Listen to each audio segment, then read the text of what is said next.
Then one day, you will look back on the years you spent living inside blame and realize what exhausted you most was never only the circumstance itself, Dot. It was the fact that you let circumstance stay too long inside your mind, stay in the way you thought, stay in the way you reacted, Dot. Stay in the way you saw yourself, Dot. Stay in every decision, Dot, as if the past were not only something that happened, but something that had the right to keep writing the rest of your life. But then, there will come a day when you are tired enough not to want to live that way anymore. Not because life has become less hard, not because people suddenly became gentler, not because what once hurt you has been repaired, but because at last you understand. If I keep living as a reaction, Dot, then this life will never truly begin. Some people wait for circumstances to improve before they start living. Wait until they have enough money before they allow peace. Wait until they meet the right person before they open their heart. Wait until the past is completely healed before they move forward. Wait for someone to apologize before they feel lighter. Wait for fairness before they stop being angry. But life does not always give answers in the order we want. There are things that will never come back to repair you. There are people who will never fully understand the wound they caused. There are forms of lack that will never be completely repaid. There are losses that will never come with a beautiful explanation.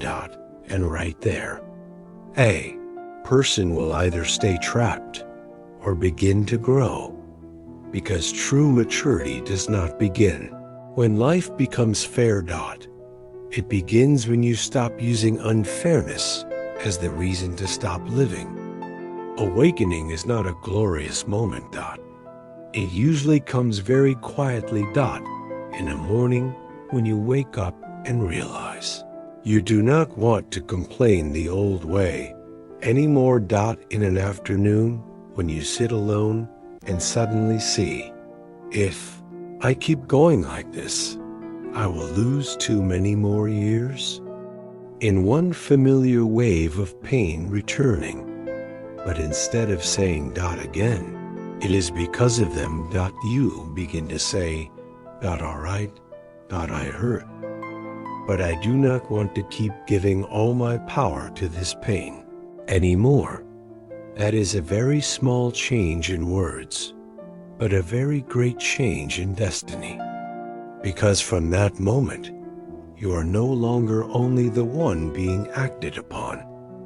You begin to become the one who chooses how to respond. You no longer deny what happened, but you also no longer kneel before it. You say, yes, I was hurt, but I do not want to turn hurt into the house I live in for the rest of my life. Yes, I lacked, but I do not want to turn lack into the reason I reject every new possibility. Yes, I was abandoned, but I do not want to use that experience to doubt every hand reaching toward me today. It sounds simple, but to live that way, a person has to pass through many layers of fear. Fear that if they set blame down, there will be nothing left to hold on to. Fear that if they stop telling the old story, they will not know who they are. Fear that if they take responsibility back, they will have to truly change. And real change always hurts. It hurts because you have to leave an old habit behind. It hurts because you must stop pitying yourself.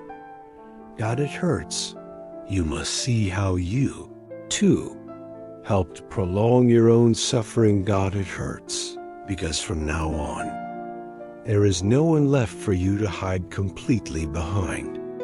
But it is also from that place that freedom begins. Not freedom because life is easy, but freedom because you are no longer living entirely according to life's decisions. Not freedom because there is no more pain, but freedom because pain is no longer the king of your inner world. Not freedom because the past disappears, but freedom because the past no longer gets to speak in every present choice. There is a strange kind of peace, in no longer needing to prove to anyone how much you suffered, no longer needing to retell it so others will pity you. No longer needing everyone to understand fully before you allow yourself to go on living.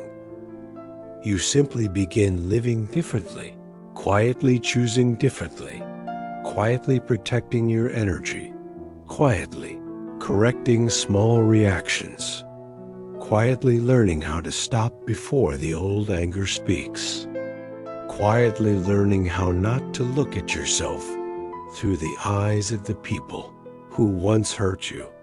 That is healing, not loud, not slogan dash like not decorative, just one person, slowly no longer allowing old wounds to decide a new life. And maybe that is the deepest courage. Not the courage to look strong, but the courage to stop hiding, stop hiding behind circumstance, stop hiding behind the past, stop hiding behind very reasonable reasons that no longer help you live better.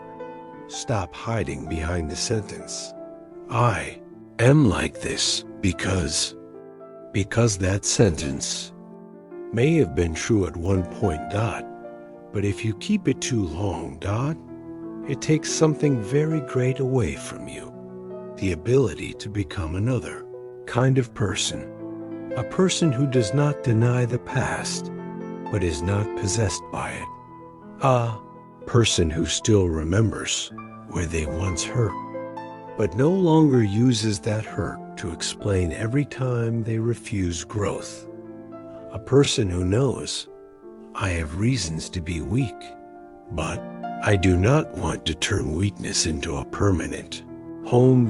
Maybe in the end, what makes a person awaken is not that they know how to speak profound things, not that they have read many philosophies, but that one day they become truly exhausted with repeating life through the same wound, and decide, enough of handing the steering wheel to things outside me, enough of seeing myself only as the result of what happened, enough of giving the rest of my life over to anger, resentment, insecurity, and fear.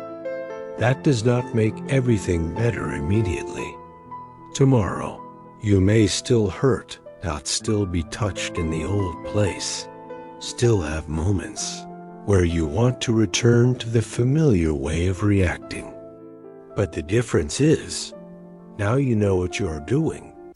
You see, I am trying to hand power outside myself again, I am trying to hide behind the old story again, I'm trying to use circumstance to refuse a new step again, just being able to see that means you are already different, very different, because a sleeping person is someone who repeats without knowing, but an awakened person may still stumble, yet they notice, and once they notice, sooner or later, they will change.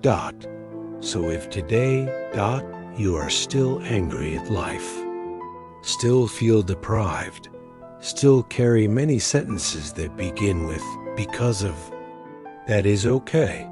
You do not have to force yourself to let go of everything right away. Do not have to force yourself to become positive right away. Do not have to force yourself to forgive right away. You only need to begin with one small thing. Honesty. What happened was real, but I do not want to keep using it to live in place of the present anymore. That one sentence alone, is already a door. And from that door, you will slowly begin to see your power again. The part that can choose, the part that can repair, the part that can stand up, the part that can begin again, even if very slowly, even if very late, even if no one applauds, even if no one fully understands. That is all right, because some of the most important journeys must be walked in silence, and some of the deepest forms of growth, do not come from life becoming kinder, but from the moment you no longer let life decide who you are going to become. An awakened person, is when they stop asking endlessly, who made me become this way? And begin asking, from today on, who do I want to become? It is when they stop living like a wound that knows how to walk, and begin living like a conscious human being. One who has responsibility, one who has choice. It is when they understand. Circumstance may be where I began, but it does not have to be where I end. And maybe that is when a real life truly begins. Not because everything is finally all right, but because at last you stopped handing your power to what lives outside of you.